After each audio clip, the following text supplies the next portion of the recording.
There's a deathly silence at the stadium and across 1.3 billion people in India because Australia switched on that World Cup mode on and they did what they do in the big games at the World Cup. 240 is what India made. KL Rahul getting 66, Virat 54, Rohit Sharma 47. Well, Starc 3 wickets, Cummins 2 and Hazelwood 2. We're back at Cricbuzz Live. I am Saiyami. I have got Parthiv and Zach with me. Well, the mood is somber for most Indian fans, but this is just one half of the innings. We know the statement made time and time again that bowlers win new tournaments. So the mood is all up there still. But Zach, a big surprise for Indian fans, just the way we have seen them through the tournament, 240 all out. Well, you're expecting a cracker of a game, and the game goes on according to how the pitch conditions are. So you've seen that the wicket has not been on like one of those a proper batting wicket. You have to grind as a batter. You have to get in. You know, all those kind of aspects of cricket comes into play in this kind of a game. Add to that, it's a big occasion, final, so everything is at stake for both the teams. Both the teams were switched on. I think the game, the way it started, 10 overs. 80 runs, Rohit Sharma going the way he was going. So you have to give credit to Australia that they stayed in the fight. I think what was commendable was the fact you've seen at times 15 fielders. You got a feeling that there were some 15, 17 fielders on the field because they put in everything. It was a great fielding effort, and I think Captain Pat Cummins was switched on. The whole team was switched on, but more so Pat Cummins. The way he bowled also was phenomenal. He was superb with and maybe pick up the bowlers in that bowling lineup. There is no doubt about that. But also very proactive as a captain. You know, having six fielders in the ring at times, knowing okay, KL and Virat, they're not going to take chances. They're not in a situation to take chances. Creating that kind of pressure, the amount of dot balls which they bowled overall in this innings. All in all, they'll be very happy with the way they played the first half of the game. For India, I think they have to go out there and now make everything count. You've seen how Australia created the sort of pressure which they've created. They'll have to keep believing. I think that's the most important and key word right now as India will go on to defend this total. But the first half, it was evenly fought, and Australia maybe just a tad bit edging than India in the first half. But Zach, you rightly said India started off really well, 81 for 1 in their 10 overs. Rohit got off that blistering start. So, Parthiv, we see 1 to 10, 8 runs and over. And since then, things just went downhill for India. There was a plan that they've adopted all through the World Cup. Rohit stuck to that plan. But unfortunately, just some days, things don't go according to plan. Yeah, absolutely. I think India started the way India started in this World Cup. So there was no need of changing the approach, even if it's a final. And that's how they started. And as we saw the inning progression, it shows that it wasn't that easy to get runs also. We saw the wicket was slow, sluggish. It was very difficult to time the ball. Otherwise, the kind of pace Australian bowlers have, you can use that. But here on this pitch, it was difficult. Plus, a couple of wickets going in cluster didn't help India that much. And as Zach mentioned, I thought Pat Cummins was outstanding. He got his 10 overs out very quickly of his fifth bowler. That's when India could not take that chance. But see, this is how it can happen, right? And when Rohit Sharma has been batting the way he has been batting, there's a soft dismissal of Virat Kohli inside edge. It could have gone to fine leg for a 1 run, but today it wasn't to be. But yeah, but see, 240. It's not that we can just say that Australia will cruise through this 240. India's got runs on the board, and as we've been saying, whatever happens in the first half, that doesn't matter that much. What matters is now what we do in the second half.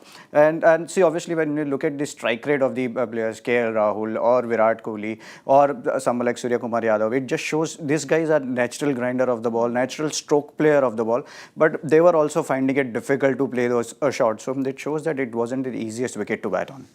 But Zach, Rohit got us that start that we wanted. Gill is so good with that short arm jab, but it was just unfortunately found the fielder today. So it didn't go according to plan, but then Virat and Rahul came and kind of consolidated in a good way. They had that partnership going.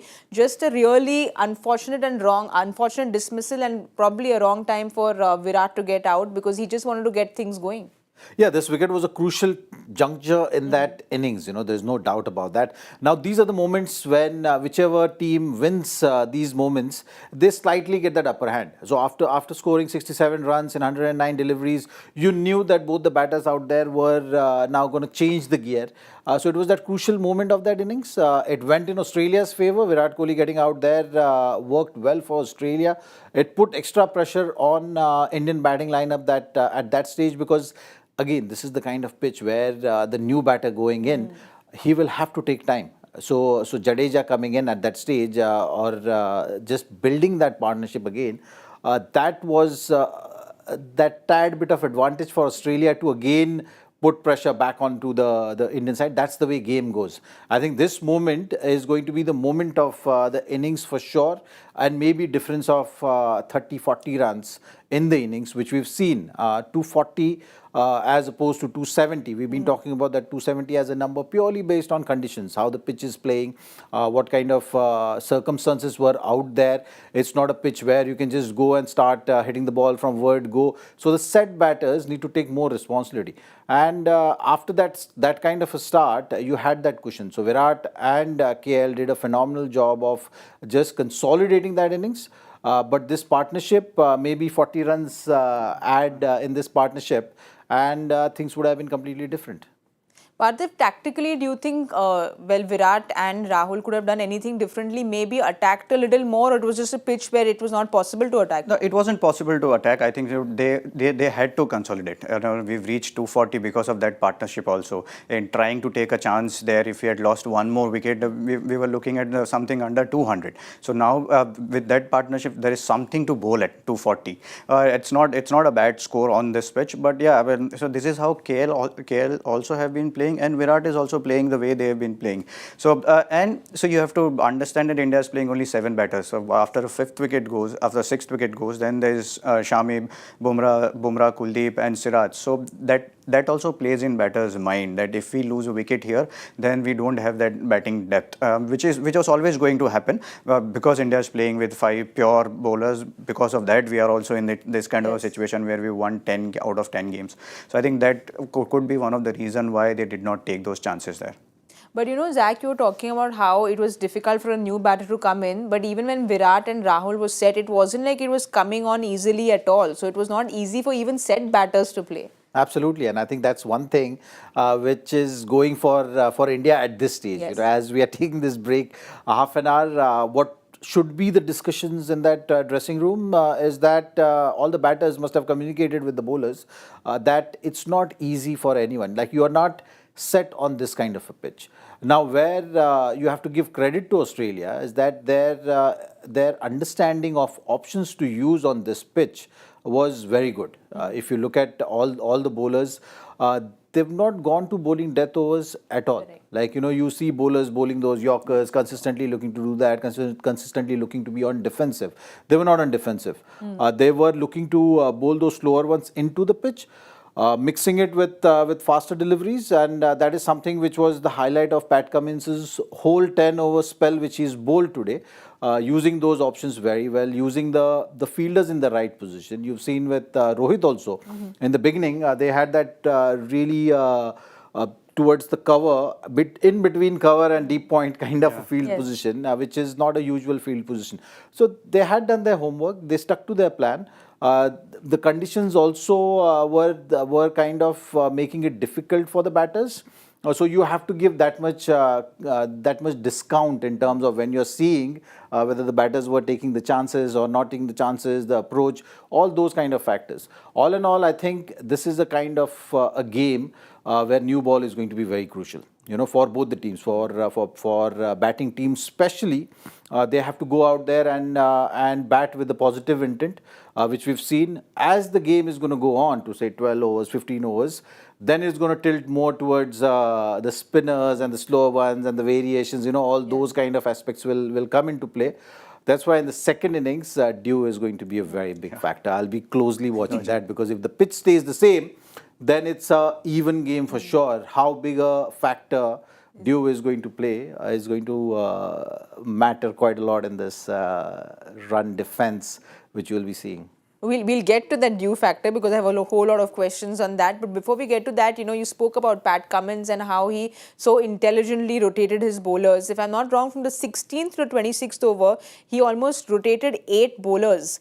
So there was clearly a very tactical decision that they came into this game with, saying that we're going to get out our 5th bowler in this phase. They did, and that's exactly what we were talking about. Why Pat Cummins was very good with his tactical decisions, and you had to get your 5th bowler out of the way. And it wasn't that he gave full 10 overs to that change bowler. He used him. There was as soon as there was a pressure created by 3 overs or 4 overs by those change bowlers or your 5th bowler, he brought himself in or he brought in a strike bowler in. That's when he got those wickets. So yeah, I think you got to give credit the way he rotated his bowlers. So it wasn't that idea of just getting those 5th bowler out of the way.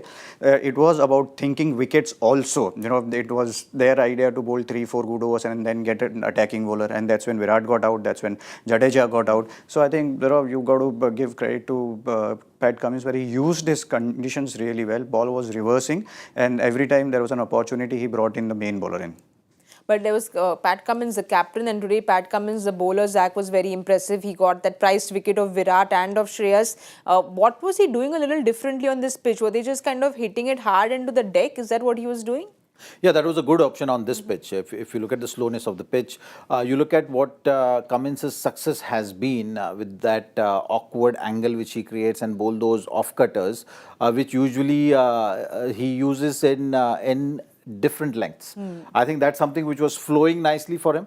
Add to that, he was mixing it nicely with those fast up deliveries, which were creating a nice challenge for the batters out there. And also, what was interesting to see was the field placement which we had, and he had 2 fielders on the onside which were in the ring, mid wicket and square leg. And if I'm not mistaken, mid-on as well at some stage, and then looking to create that pressure of dot balls. So I think that's something which he stuck to his plan, executed it well, and even at the back end, if you see when he was bowling towards the end, he was still backing that. He was not going to those Yorkers. If you look at the whole Australian bowling unit today, the percentage of Yorkers being bowled must be on the lower side. The percentage of dot balls bowled by all the bowlers will be on a higher side. That is another reflection on the conditions based thing, and the boundary percentage. So if you look at it, the boundaries hit by the Indian batters is going to be far less than what you typically see in a game. And that's purely the credit has to go to how they approached it, how they planned it, and how they executed their plans. Well, someone who executed his plans very well is again the man who comes to the party when it's required is Mitchell Starc, because he got 3 wickets. Again, looked very impressive in the big game. Yeah, he did. He bowled well in semi-final as well. He's someone, maybe, he's a kind of bowler, if he gets it right, he's very dangerous bowler. And that's what he did. I think first spell, it was okay, but when he came into the second spell, when ball was reversing, he got 2 wickets in just 1 over. So I think that's exactly what he did. And as Zach said, that they were trying to hit the deck really hard, and it was reversing as well. They maintained the ball really well. It is very difficult when when you're bowling only 25 overs with 1 ball and making it reverse. But yeah, Mitchell Starc, see, it's 240, so you have to understand that they're all top bowlers bowled really well. That is the reason why they could restrict India to 240. And Mitchell Starc was definitely one of the bowlers who came in and took those crucial wickets for Australia. Zach, you touched upon it when we started off with the fielding and what Australia does. We saw this in the semi-finals as well. Well, Warner was in the ring in the semis, but right now he was at the boundary line diving around like an 18-year-old. You said it almost looked like there were 15, 17 fielders because they were just everywhere. They must have saved like 30, 40 runs. So that's what you expect from Australia, isn't it? That one thing which you can control is that energy on the field. And I think they were up and switched on right from the word go. That must be the chatter. Usually, in big games, you talk about all these things, bodies on the line, give it all, give more than 100%. All those kind of things were shown by the whole playing 11 on that field. And in spite of India getting off to a flyer, at no point they moved away from that plan. So that's something which you have to give credit to them, and that's something which Australians are known for. So they've done their part in the first innings really well when you're looking at all these aspects. And fielding was top notch. There's no doubt about that. That Travis Head's catch to dismiss Rohit. Imagine the magnitude of that, the kind of mindset Rohit Sharma has been in. If he's in, now the 15-20 deliveries he faces, the game would have been completely different. So you have to give credit to the Australian team to put up a great display of fielding out there. Energy was just phenomenal. I was very curious to see what Mitch Starc had to say because he spoke. So I've gone to our Cricbuzz app and this is what he said. You can always plan for things. The way we contributed with the ball is fantastic. First up and now out there with the bat. There is not a whole heap of help for the seam bowlers and swing bowlers. Was trying to do a few different things, vary the pace a little bit. Patty and Josh Hazelwood were outstanding and obviously a little bit of reverse at the back end. Hopefully, we restricted them to enough runs. We bowled second here against England and it was very little dewy. The wicket is a bit dry and hopefully the dew comes in and we don't see any reverse in the second innings. Not an easy wicket to bat on. The easiest time to bat perhaps is against the hard new ball. There are runs to be scored and it's not going to be easy. But it is what you ask for. It's the World Cup final. What more can you ask for? Very correctly said. This is exactly what Zach and you were saying. But he just put it again in words because he's seen what the pitch is doing. And they will probably hope that the dew comes on and India hope that's exactly what Mitch Starc said. You know, they are also relying a lot on dew. They are also relying a lot on a wicket to get easier once dew sets in. So yeah, if there is a dew on, you won't get reverse swing for sure. So I think that is something very important. So we have to just see how quickly that dew sets in. So from India's point of view, the later it comes, the better it is. And with the new ball, obviously Indian bowlers are going to go and try and attack because they know this, that because of the temperature changing, it is getting a bit cold in Ahmedabad. So dew will come. There is no doubt about it that there will be some dew. But India should hope that the dew comes in after 25th or 30th over. So by the time India has taken 4-5 wickets, so that it becomes slightly easier for India to defend those runs. But I just want to have a quick look at the Australian bowling card if you can see it because Zach, you spoke about how they used the fifth bowler out very quickly. Again, Mitch Marsh, we haven't seen him bowl. He comes in and bowls 2. Travis Head bowls 2 and then Maxwell gets those 6 in. So again, Pat Cummins has used his bowlers very well. Look, they've won the toss, they bowled first. And you just kind of get a glimpse of how they must have thought about in terms of planning for this game. Mitchell Marsh talking about the dew factor as they finished their bowling is showing that, the talk among the dressing room was this. That you have to win the toss. If you win the toss, bowl first, no matter what the conditions are. If dew comes into play, that is going to give us the best chance. The reverse swing also will not be in picture most likely. All those kind of chatters must be there in that dressing room. So that is something which Australia is hoping for right now at this stage also. And they will go hard. They will go hard with the hard new ball. Look to put bowlers under pressure, will give them that much cushion as well. And that's their best chance right now. For Indian team, they just have to make sure that Bumrah, Siraj and Shami doing whatever they've been doing so far in the tournament. No, but you spoke about the dew. I just want to understand because you know the ground so well, Parthiv. Even if the dew comes in, let's say by 8:30, 25 overs, 28 overs in, do you see spin coming on much earlier than what we used to see it usually? Yeah, that's what usually teams are doing it, right? I mean, it gets very difficult for spinners to hold the ball, especially if you're a wrist spinner. Once ball get that wet, it is very difficult to spin it. And this is how I see it. I think after 10th over or 11th over, we might just see Kuldeep early in the attack because, he's someone who will find it more difficult with if ball gets slightly wet. But having said that, if India gets 2-3 early wickets, we might just see that India might just bowl their fast bowlers even more for a couple of overs extra to get to maybe 4 or 5 wickets.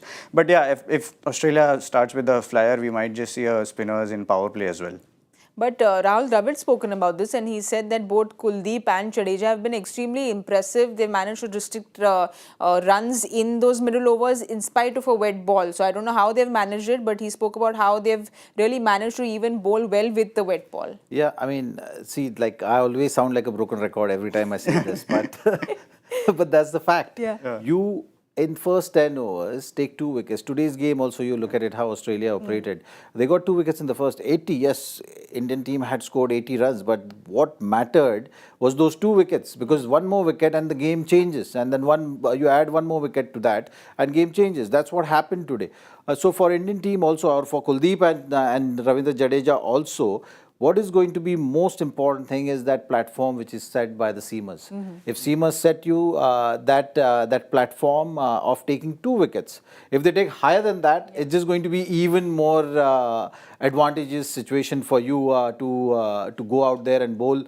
You can be really dominant if you are approaching in that kind of a scenario.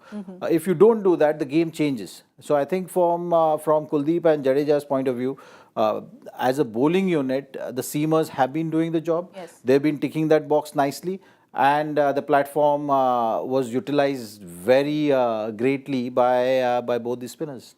See, for all Indian fans, we want 3-4 quick wickets from the seamers, but I'm talking about both these spinners because, Parthiv, do you think they've gone a little under the radar because they both have very different roles and they've executed them very well, both of them? Yeah, they have. I think look at Jadeja has taken 16 wickets and Kuldeep has taken 15 wickets. And more importantly, whenever there was a need of wicket, Kuldeep has come in and taken those wickets. Though he doesn't have that fifer to show to his tally, but let's go back to the first game where Smith and Warner were going all guns blazing, and Kuldeep came in and broke that partnership. So every time, even against Pakistan, Kuldeep came in and took a couple of wickets. So those bowlers have done really well. And as the coach also himself said that India have defended quite a few totals as well, five totals. So that means they've bowled well in the dewy conditions as well. And every time there was a help from the wicket, Jadeja has rolled over the side like he did it against South Africa. So yeah, two spinners will be very important. They have done a great job so far, but here it will all depend on, as Zach mentioned, that how well we bowl in those first 15 overs, because once dew sets in, then it's going to be very difficult for India to stop the runs.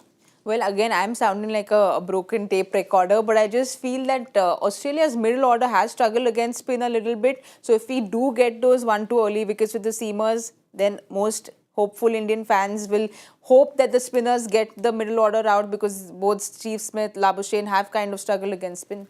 Yes, I think those things are going India's way. There's no doubt about that. And like I mentioned, the word belief is going or should resonate in that dressing room.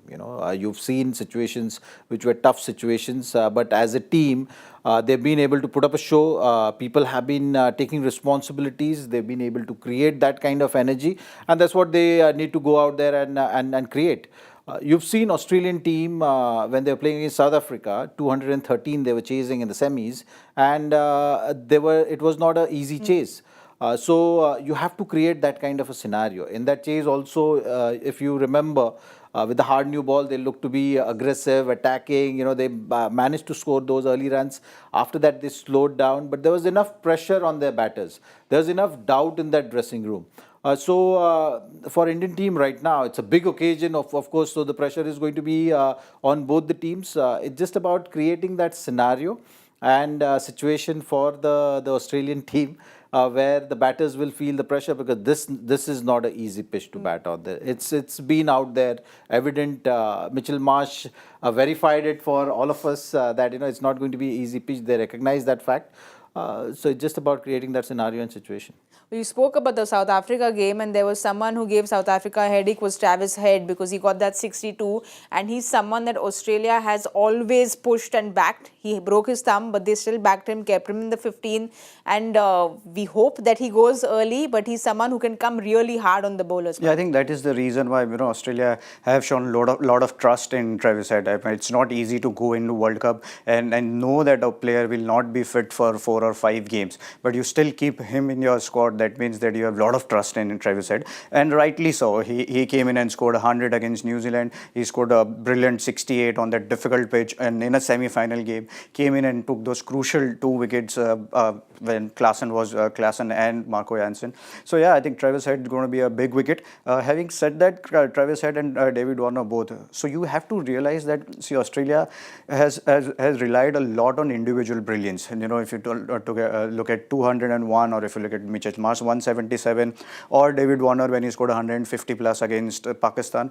So if India can get 2 early wickets, especially if you get Travis Head out, then there will be enough butterflies in Australia's dressing room also, because their main two batters, they relied a lot on Steve Smith and Manas Labuschagne. They both haven't got runs, and we know Maxwell how he plays. Maxwell is like bit of a lottery. If he gets it right, he's going to be a most dangerous player. So yeah, I think in terms of everything, I think Travis Head and David Warner is going to be very, very crucial wickets for India. But Zach, Travis Head and Warner, we know how attacking they can be. As a bowler, what would you be thinking when you go in? Do you would want to get their wicket and not kind of just bowl to not give away runs, but kind of get those wickets early on? You look at how Indian teams so far have been operating with the new ball, or just as a bowling unit. They've been picking wickets consistently. I think on a day like this, you don't want to move away from that approach, that mindset. I think what's important for them, if I have to be there right now in the dressing room and advise them, I'll just say that don't get desperate. You've got to stick to the processes. Don't look at the scoreboard, how much you've got. You just have to focus on what's happening in the present moment. And the process has been very simple for the Indian bowlers. They've been very consistently taking wickets. They've been getting the ball in the right areas. They've been swinging the ball. And possibly, this is the best fast bowling attack right now in the whole tournament, consistently doing well for their team and creating scenarios and situation for opposition where they've been crumbling. So just go out there and back yourself.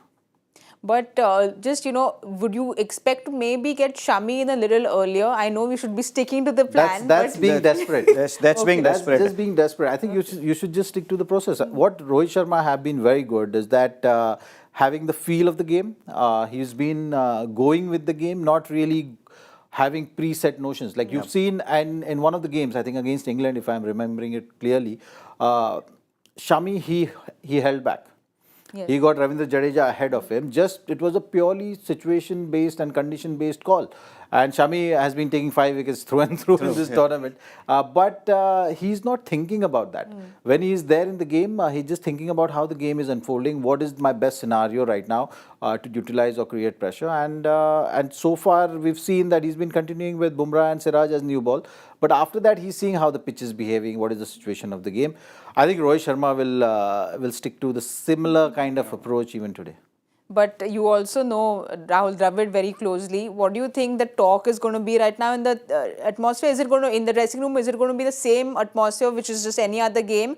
Or there will be that slight undercurrent anxious? I don't think there will be any kind of anxiousness here, because India has played really well throughout this World Cup. Right now, I think if I was a coach of the side, I would definitely say that this could be most important 300 balls of your life. So let's just go out there and be desperate in the field, not while bowling. Let's just scrap through everything. Let's just make Australia's life very, very difficult. Try and be aggressive, be at their face, kind of a thing. And having said that, just to the bowlers, you have to do what you have been doing. And with Rohit Sharma also, he's been very good with his technical plan. He knows if Siraj gets it right in first 2 overs, he gives him a longer rope. If it doesn't, then Shami comes in. But yeah, I think as a coach, you would only say that just go out there and be desperate and try and make things happen. Don't wait for things to do. And you have to hang in there. If at all there is one partnership, 1 wicket can bring 2 on this kind of a pitch. So if you have to be in the game till the game is finished. See, for every Indian fan, our heart is racing and it's getting faster and faster. Rohit Sharma apparently seems to be very relaxed, smiling and giving a pep talk in the huddle. You know Rohit very well. Is he someone who, we've seen what he's done with his IPL trophies, but knows how to soak in the pressure? And you have to do that. You have to be in the present moment. You have to play and stick to your processes, whatever you've been doing so far. So Rohit Sharma, you've seen his demeanor. He's very intense on the field, but at the same time, he's very good with absorbing pressure, keeping it calm, and just kind of passing that kind of energy to all of his squad. So he will be looking to do the same. He is good with absorbing pressure. Okay, so we should do a prediction quickly because we've gotten it all very wrong. Hopefully we get it right. So Parthiv, please go first. 42. Joyda's number is what you've picked, 42. 42. 55. Okay, I will go in between then. I'll go with 50. Or 49, chalo. 42, 55 and 49 with hopefully 2 or 3 wickets down wickets is what minimum. we can hope for. As Zach says, 2 wickets minimum in first 10 overs. Minimum.